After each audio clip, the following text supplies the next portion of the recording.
In 2013, Roy Morgan released a report analysing the locations of choice for Australian snow skiers and boarders. While only a decade ago, 4 out of 5 holiday makers chose to ski in Australia, today almost half head overseas, to locations such as Europe, New Zealand, Japan and America. But what allure does skiing overseas hold over the Australian experience? And how can the Australian market contend on an increasingly competitive international stage? Intrepid Australian snowgoers share their thoughts.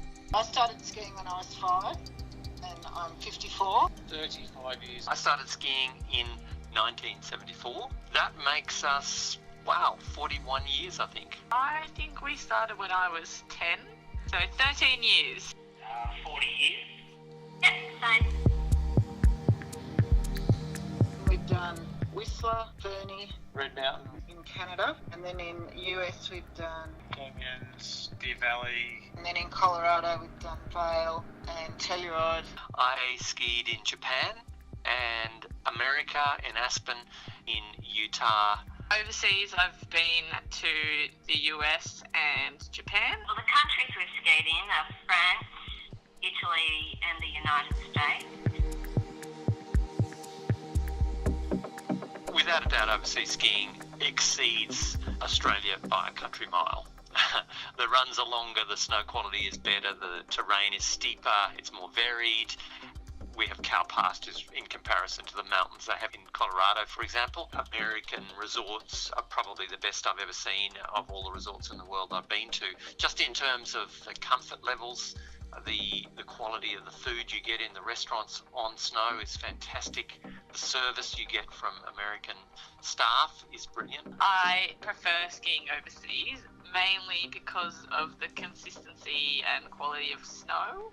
Once you've paid for the airfares, often the accommodation is far better value for money overseas. I also really like travelling overseas to ski because you get a whole new cultural experience. Skiing in Japan, you're going to a country where people don't speak English. The food is completely different. There's nothing better than to come back after a day of skiing and go to an onsen where you just relax in a natural hot spring in the snow.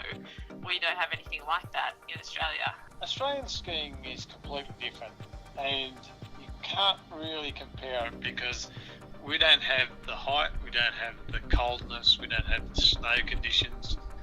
So, we definitely prefer overseas. However, we can't do without our Australian fix. We prefer both of them in different ways, I think. With France, it's the French culture, the overall experience, the chalet style, the pastry, the food. In America, in the US, with just the ski town culture of it, quite an amazing feel to it. There is a place in my heart for Australia. It is convenient for me to go to Australia, it's so accessible.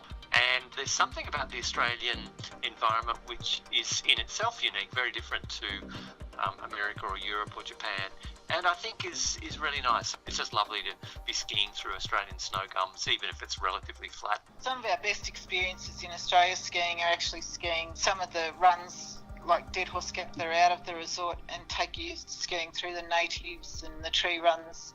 You know, it's not the greatest skiing experience, but it's a very picturesque experience. Australia is close to home, it's compact, got lots of variety, lots of different skiing and boarding, great snowmaking which is improving all the time.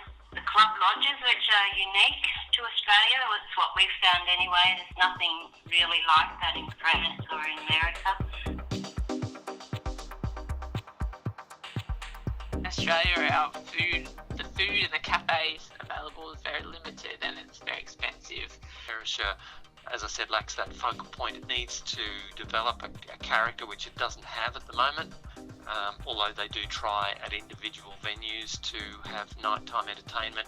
It's so sparsely spread around the place that it lacks that character which it really needs. We're probably speaking more about Perisher than anywhere, create more of a ski town atmosphere and better inter-resort transport. There's more things to do at Thredbo than there are, say, at Perisher, Falls Creek, Hotham or anywhere like that, but there needs to be more. Things that we have noticed overseas is there's a lot of extra activities available to people who might not necessarily be hardcore skiers. Husky rides and snowmobiling experiences. A range of kids and adults activities and family activities, that sort of thing, that would be good.